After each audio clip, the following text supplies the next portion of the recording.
अस्सलाम वालेकुम, कैसे हैं आप लोग सब। और आप लोगों ने क्या क्या किया अपने स्प्रिंग ब्रेक में।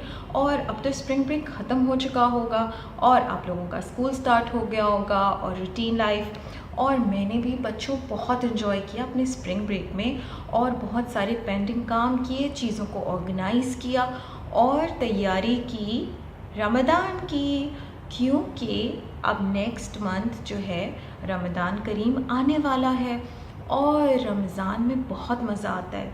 और आप लोग रमज़ान में क्या करते हैं? आप लोग रोज़ा रखते हैं या आप लोग अगर छोटे हैं तो रोज़ा नहीं रख सकते होंगे, मदद करते हैं अपने मामा बाबा की।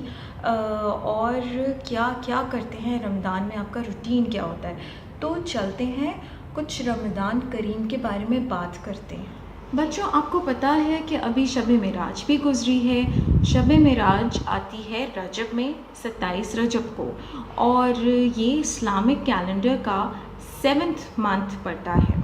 तो इस्लामिक कैलेंडर्स के बारे में आपको मालूम है, आपको जो दूसरे कैलेंडर है उसके बारे में तो आपको मालूम होगा, लेकिन ये इस्लामिक कैलेंडर है।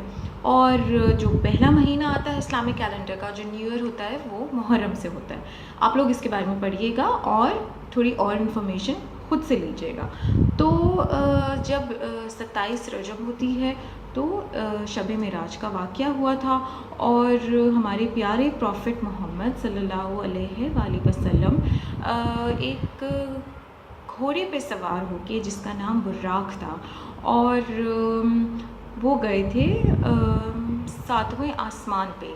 और उनकी जो जर्नी थी वो स्टार्ट ऐसे हुआ था कि वो नमाज़ पढ़ के खाने काबा के बाहर आराम फरमा रहे थे और उसके बाद एक बुर्राक आया और हज़रत जिब्रील उनको उस पर बिठा के 7वें आसमान पे ले गए सैर कराने के लिए और मुलाकात कराने के लिए अल्लाह ताला से, और बहुत सारी ऐसी चीज़ें दिखाने के लिए जो वो आके वापस अपने उम्मत को और सारे मुसलमानों को बता सकें।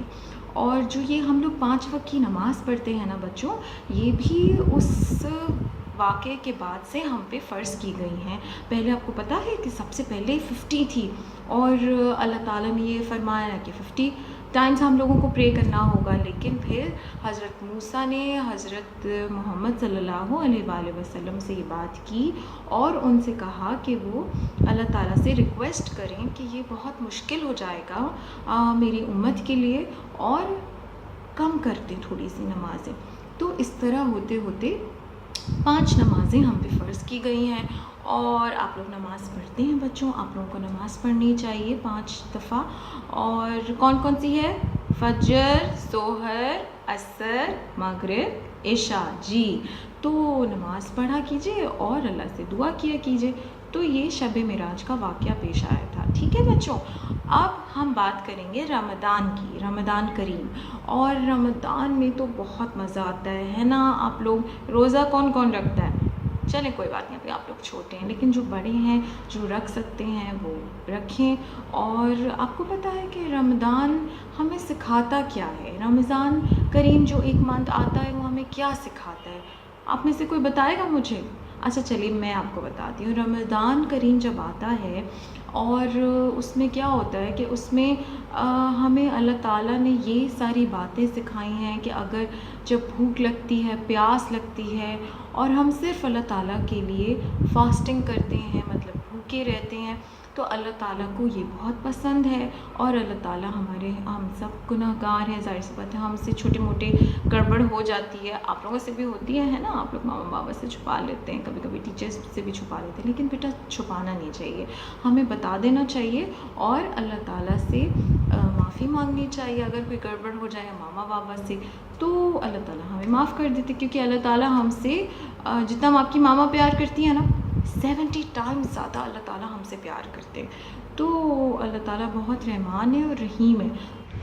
तो बच्चों, अब वक्त हुआ है स्टोरी टेलिंग टाइम का, और स्टोरी सेशन में फ़ातिमा हमें एक बहुत अच्छी स्टोरी सुना रही है जिसका नाम है, कैन यू गेस?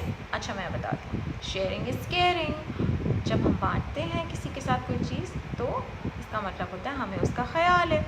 तो चलते हैं फ़ातिमा की तरफ और स्टोरी टेलिंग टाइम में सुनते हैं फ़ातिमा से शेयरिंग इज़ केयरिंग के बारे में। और उसकी खूबसूरत इलस्ट्रेशंस की हैं आमना अब्बासी ने। So let's go to story telling time.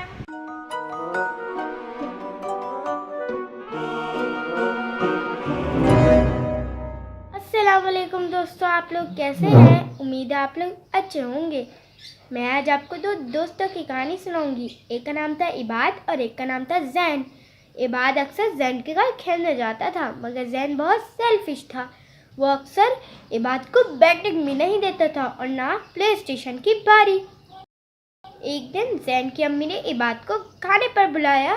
जब सब लोग डाइनिंग टेबल पर बैठने लगे तो इबाद कुर्सी पर गया और बैठने लगा। तो जैन ने कहा, नहीं नहीं, ये मेरी जगह है। जैन ने फिर कहा, नहीं नहीं, मैं इस पर पाँव रखता हूँ। इबाद को गुस्सा तो बहुत आया, मगर उसकी अम्मी ने समझाया था, बेटा गुस्सा करना बुरी बात है। इसलिए वो कुछ कहे बगैर अल्लाह हाफिज करके घर गया। कुछ दिनों बाद जब इबाद जैन के घर नहीं आया तो जैन इबाद के घर चला गया। इबाद ने जैन का वेलकम किया और इसे बैठकर आइसक्रीम खिलाई। जैन ने ना आने की वजह पूछी तो इबाद ने नाराज़गी से वजह बताई। इससे जैन बहुत शर्मिंदा हुआ। प्यारे दोस्तों, नबी करीम सल्लल्लाहु अलैहि वसल्लम ने फरमाया है कि सबसे अच्छा इंसान वो है जो उसको खुद को पसंद हो और अपने दोस्त के लिए भी वही पसंद करे। उस दिन से जैन ने अहद कर लिया कि उसको बैटिंग पसंद है तो वो इबाद को भी बैटिंग करवाएगा। उसको प्ले स्टेशन में खेलना पसंद है तो वो उसको वहाँ पे भी बारी देगा। इससे प्यार भी बढ़ता है और मज़ा भी दो बला ज़्यादा आता है। शुक्रिया। अल्लाह के लिए हम रोज़ा रखते हैं और इसलिए भी रखते हैं कि हमें जो लोग लेस प्रिविलेज्ड होते हैं या जो लोग पुअर पीपल जो हम स्ट्रीट्स पे देखते हैं, जिनको खाने को नहीं मिलता, जिनके पास अच्छा घर नहीं होता, तो वो जब सारा दिन काम करते हैं और भूखे प्यासे रहते हैं तो उनको कैसी फीलिंग होती है, वो किस तकलीफ़ से गुज़रते हैं। तो हमें उस चीज़ का एहसास होता है जब हम खुद भूखे रहते हैं और हमारे पास खाना होता है, पानी होता है, लेकिन हम सिर्फ अल्लाह ताला के लिए वो नहीं खाते पीते, क्योंकि हमें पता होता है कि अल्लाह हमें देख रहा है। और ये सारी बातें हमें रमज़ान सिखाता है और रमज़ान हमें सब्र करना, बर्दाश्त करना, क्योंकि जब हम रोज़ा रखते हैं बच्चों तो फिर हम गलत काम तो नहीं कर सकते, क्योंकि हमने रोज़ा रखा होता है। हम झूठ नहीं बोल सकते, हम लड़ाई नहीं कर सकते, हम किसी को बुरा भला नहीं बोल सकते, और जो है हम मूवीज़ भी नहीं देख सकते। जी जनाब, आप लोग कभी कभी देख लेते हैं ना रोज़ा रख के, लेकिन खैर आप लोग छोटे हैं, लेकिन मूवीज़ भी नहीं देख सकते। और हमें क्या करना है, हम उस वो महीना जो एक महीना बस जो आता है पूरे साल में, 12 महीनों में, हमें अल्लाह की इबादत करना, लोगों का ख़याल रखना, और पैसों से जितना हमारे पास है, अगर कम भी है तो कोई बात नहीं, अगर आपके पास थोड़े से पैसे हैं तो उससे भी किसी पुअर की, किसी गरीब की मदद करना। आप देखिए, अगर मौसम गर्म मौसम है तो आप बर्ड्स के लिए, या आपके पास अगर कोई डॉग है, कोई पेट है, कोई कैट है, तो उसके लिए आप कहीं पे पानी रख दीजिए ताकि वो प्यासा ना रहे और आपको उसका भी सवाब मिलेगा। आप अगर अपने एक या दो कपड़े बनाते हैं, उसके बाद क्या होता है, एक महीने के बाद ईद आती है ना, ईद उल फितर आती है, और जो है उसमें हम लोग 3 दिन ईद मनाते हैं, रिश्तेदारों के पास जाते हैं, रिलेटिव्स आते हैं हमारे घर में, और मामा मज़े मज़े के खाने बनाती हैं, है ना बच्चों। तो लेकिन आप लोग रमज़ान में अगर रोज़ा नहीं भी रखते तो आप लोग किचन में मामा की हेल्प करते हैं, अपनी सिस्टर की, या अगर फादर आपके बनाते हैं अफ्तार, है ना, अफ्तार में तो बड़े मज़े मज़े की चीज़ें बनती हैं बच्चों, और अफ्तार करते हैं सब साथ में बैठ के, कितना मज़ा आता है। और आपको पता है कि अफ्तार की दुआ कौन सी है? अफ्तार की दुआ याद करनी है आपको, ठीक है? अफ्तार की दुआ पढ़ के, दुआ मांग के फिर हम अफ्तार करते हैं। और हम स्टार्ट कैसे करते हैं? सबसे पहले हम रात में सहरी करते हैं, फजर की नमाज के जैसे ही मुअज़्ज़िन अज़ान देता है, हम अपना खाना पीना बंद करके रोज़े की नियत करके रोज़ा रख लेते हैं, नमाज़ पढ़ते हैं। उसके बाद फिर अगर स्कूल जाना है तो स्कूल जाते हैं, नहीं तो सो जाते हैं, और फिर सारा दिन नमाज़ पढ़ के, कोई किताब पढ़ के, कुरान पढ़ के गुजार के, और फिर हम लोग अपने मामा बाबा की हेल्प करेंगे और अफ्तार बनाने में। और फिर सब साथ में बैठ के इफ्तार करेंगे। और बच्चों ये बहुत आप लोग इसमें बहुत इन्जॉय कर सकते हैं। आप लोग अपने फ्रेंड्स को इनवाइट कर सकते हैं अफ्तार पार्टी में। आप लोग सब साथ में बैठ के अफ्तार कीजिए या फिर अफ्तार बना के लेके जाइए मस्जिद में अपने बाबा के साथ या अपने ब्रदर्स के साथ, वहाँ पे ले जाके डिस्ट्रीब्यूट कीजिए, आपको उसका भी सवाब मिलेगा। आप हर चीज़ जो अच्छा काम करेंगे ना इस महीने में, उसका सवाब आपको 10 टाइम्स ज़्यादा मिलेगा बनिस्बत और महीनों के जिसमें हम रोज़मर्रा में अच्छे काम करते हैं। तो अल्लाह ताला कितने अच्छे हमसे कितना प्यार करते हैं ना बच्चों।